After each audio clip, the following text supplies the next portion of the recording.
But there's a window I want to come into now, because it comes into your time as Vice Chair in 85 and 86, and then Chair of the Faculty Senate. Yes, yes. This was an interesting time on the campus, and what came to play in here, you had interactions with President Bill Gerberding, Provost Beckman, and just at the beginning of her tenure as Provost Laura Wilkening. Mm-hmm.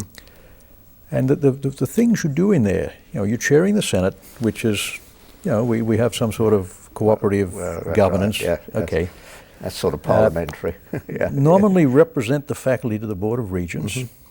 But the other thing you got to learn a huge amount about resources within the University of Washington. Yes. Is a fair take. Yes. What, in having been close and seeing the Regents in action and so forth, let's just pick up first on President Bill Gerberding.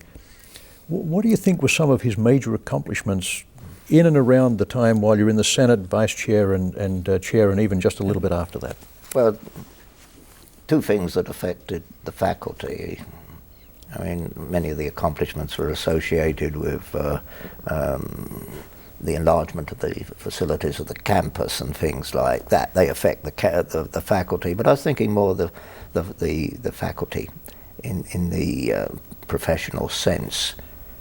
One of the things he did was argue successfully that there should be two state universities that handle research in Washington, and that these universities should be regarded differently than the other perfectly good universities in the other state. members of the state system. Yes, that the teaching loads would be different for those two campuses, and it turns out the salaries.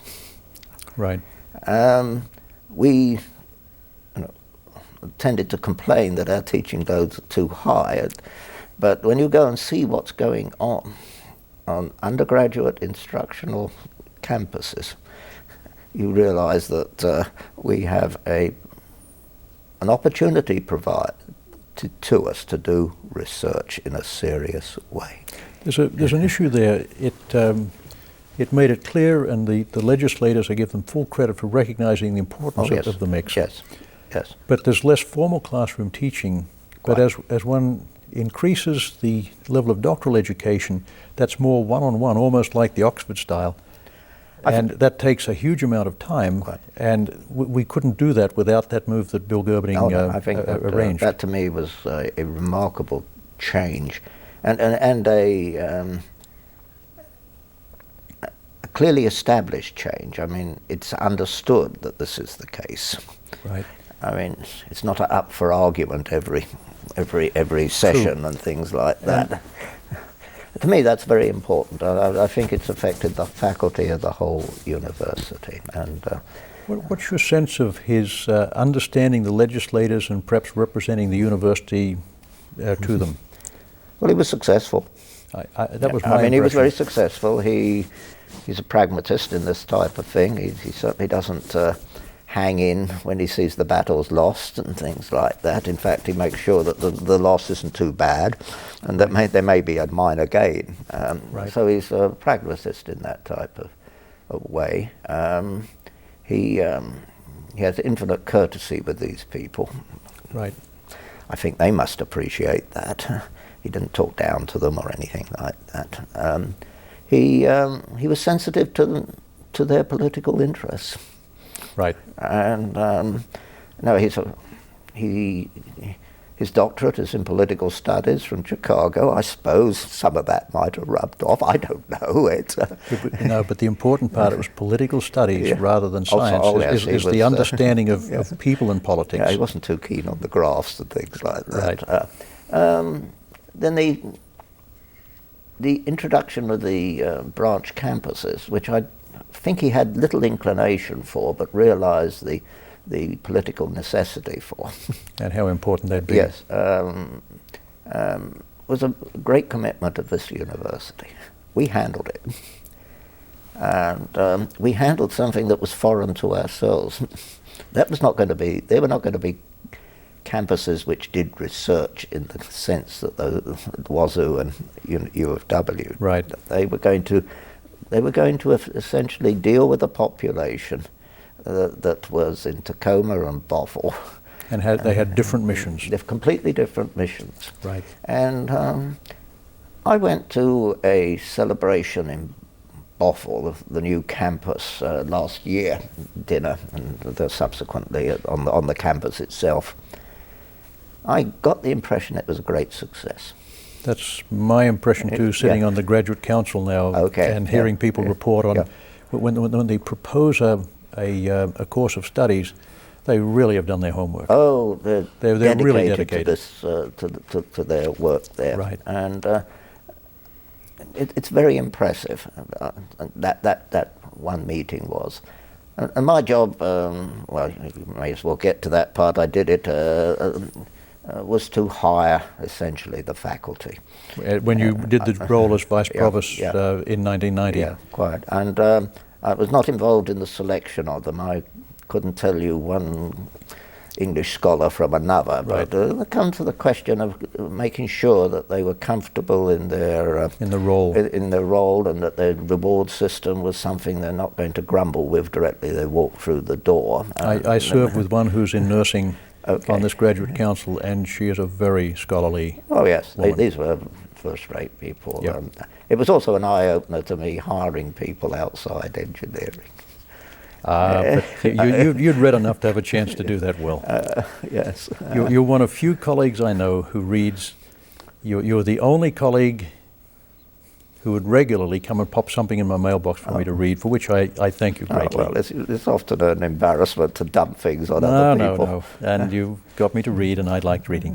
One of the observations you made, or you might, in thinking back, even though Bill Gerberding represented us well, I think it was clear even at the end of your term there that was inadequate state support for Flagship University to make it function. Yeah, so having got this research university designation, what was completely absent as far as I can see, and it's not unusual with state universities, is the support of the graduate part.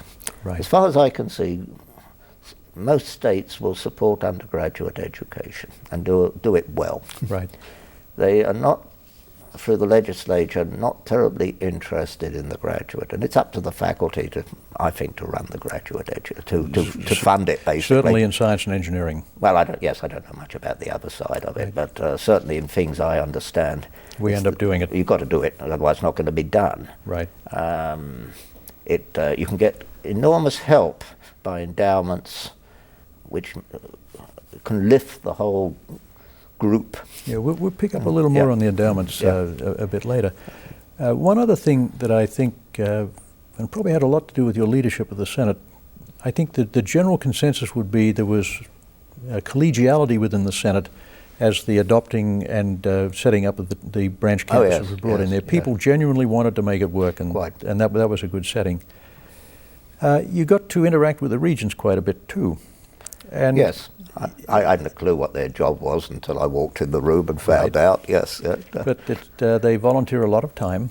These are distinguished people in most cases. Yes. At the time, I think you summarized in a chat with me once that the leaders were truly helping the institution and cared deeply about it.